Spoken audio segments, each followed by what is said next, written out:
News travels fast in Nashville, but that morning it traveled like wildfire. Blake Shelton woke up to the buzzing of his phone, texts, missed calls, headlines exploding everywhere. Reba McEntire, beloved country legend and someone he respected deeply, had made a public comment during an interview. A comment that became the story of the day. Gwen's lifestyle isn't easy to keep up with. It can take a toll on anyone, even Blake, she had said. A harmless sentence maybe, a warning spoken out of care. But journalists twisted it into something explosive. Reba warns Blake Gwen's glam lifestyle could break you. Country Queen issues public warning about Gwen Stefani. By noon, Blake was sitting alone in his studio, guitar untouched, eyes fixed on the screen as notifications filled it non-stop. He knew Reba wasn't trying to start drama. She never did. She was the heart of country music, honest to a fault but never cruel. Still, Gwen had seen the headlines too. She had frowned, sighed quietly, and said, "I guess people will always think I'm too much for you." Blake hated that. Hated seeing that look in her eyes. He kept replaying Reba's interview clip. She didn't look angry. She looked concerned. Like someone who'd seen too many musicians burn out under pressure or social expectations. She wasn't criticizing Gwen's world of fashion shows, studio sessions in LA, constant travel, and bright spotlight. She was warning Blake to protect himself, to keep his roots grounded. Blake rubbed his face, exhausted. He knew he had to call her, but how? What do you say to a woman who just unintentionally caused the biggest headline of the week? He grabbed his phone, hesitated, then finally pressed her name. "Blake?" Reba answered on the third ring, her voice calm but cautious. "Yes, ma'am. It's me."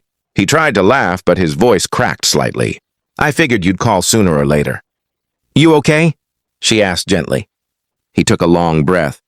"Reba, I know you didn't mean anything bad, but the internet? They've turned your words into a circus. Gwen saw the headlines." Reba groaned softly. "Lord, I should have known they'd twist it. Blake, I wasn't calling her lifestyle wrong. I was calling your schedule crazy.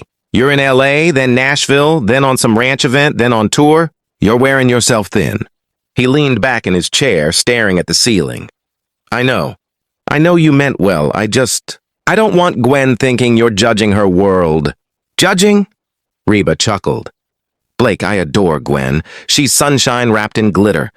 But sunshine or not, 2 careers, TV commitments, traveling between states, it's a lot.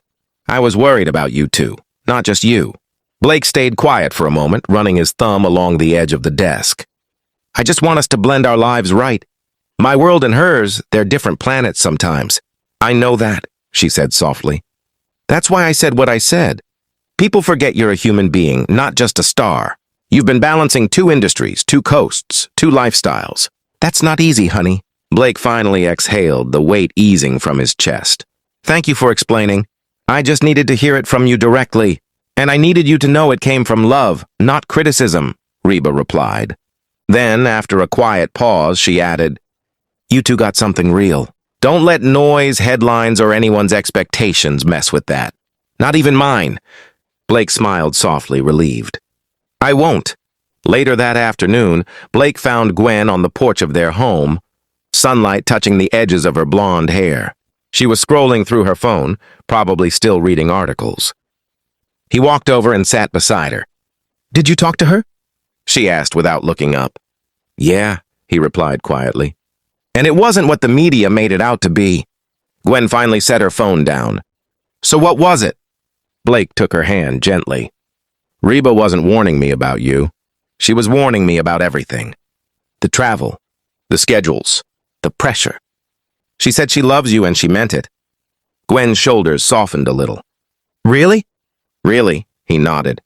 "She said we've got something real and she doesn't want the craziness of our worlds to tear us apart." Gwen looked out toward the trees, processing his words. Her voice dropped. "I just don't want people thinking, I'm dragging you around in some wild LA whirlwind." He laughed softly.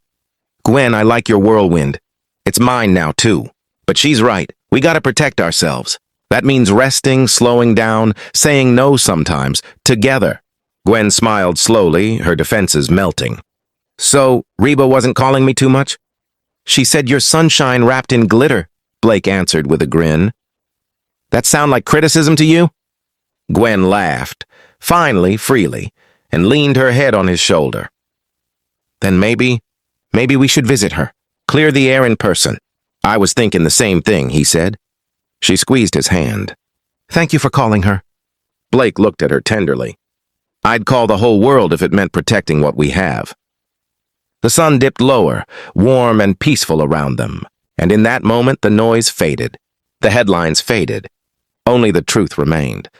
Love, when honest and grounded, could survive the pressure of two worlds, country roads, and California lights, so long as the people in it chose each other every time.